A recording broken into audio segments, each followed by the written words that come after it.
Okay, so for pediatric drug administration, I'm going to be talking about our patient, Bobby Wild. It's a 10-year-old male who fell and injured himself while on his scooter. He ended up fracturing both of his legs and also got scratches on his knees, his arms, and hands. So the drugs that are due for him are albuterol sulfate, uh, cefuroxime, acetyl. Um, he's due for a Hep B vaccine, a flu vaccine, iproxasilin, acetaminophen is as needed, and then ibuprofen is as needed, and then it's ciprofloxacin, hydrochloride that's as needed. So for albuterol sulfate, this is going to be an inhaled dose and 2 puffs. So he's getting this to prevent or treat bronchospasm due to his asthma. So for him, because he's due 2 puffs, you want to make 2 minutes between each inhalation. You want to shake the aerosol before you administer it, and just some considerations like with nursing. So it may decrease potassium levels, and you want to make sure that we're monitoring him like for the effectiveness of the drug, and we're going to do this by doing the peak flow meter. And then so for Sephora cefuroxime, one thing I would kind of need clarification on is the one that he's being ordered is cefuroxime acetyl, but the one that's IV is cefuroxime sodium. So that's something I need clarification on, because acetyl is only available in suspension or tablets. But if it is cefuroxime sodium, it is in the therapeutic range for his weight. And just some nursing considerations with this is we want to watch for signs of superinfection and diarrhea, because this is an antibiotic, and he's getting this for the cuts and lacerations on his skin,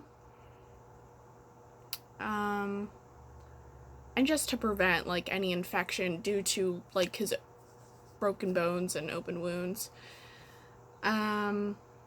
So for muprocin, this is also an antibacterial, and this is for the lacerations. It's a topical ointment or cream, and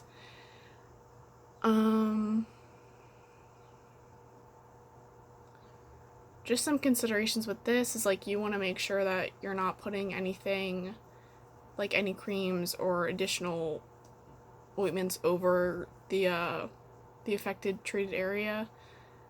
And then he's ordered acetaminophen and ibuprofen, so that's something I would need clarification on as to why he's getting both of those. I can see why he would get one due to to reduce his fever and pain. But I would need clarification as to why he would need both of them. And then the ciprofloxacin hydrochloride. This is to treat the scratch that he got in his eye when he fell. He got hit by a branch and his eye became irritated. So this is just an anti-infective to treat that. With this, it can cause dizziness and drowsiness, so we want to watch out for that. And we just want to keep an eye on the patient.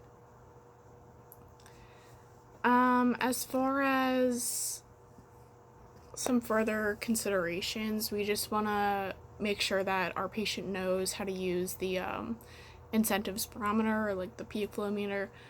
That way we can make sure that our medication is working for him. And to do this,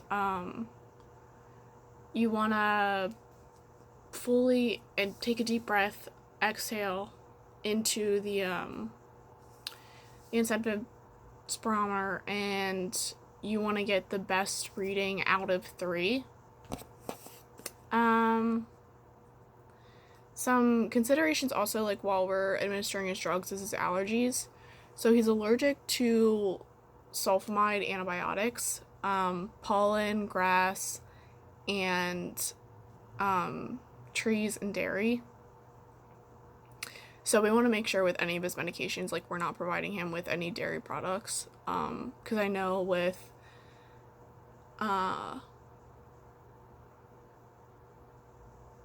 sulfuramide, you want to, or not sulfuramide, for like ibuprofen or acetaminophen, like you want to make sure that they're like eating something with that. And then when we're administering the drugs, we want to make sure that we have the right dose, the right medication, the right patient, the right time, the right route, the right expiration date. And then we also want to do like our checks at the bedside. Just take the precautions that are needed before administering everything. And like I said, like we want to double check as for like why certain medications are being ordered, like the acetaminophen or the ibuprofen, and then get clarification on the sulfuroxide Axetil, because it's not available in IV form, which is how it's ordered. So yeah.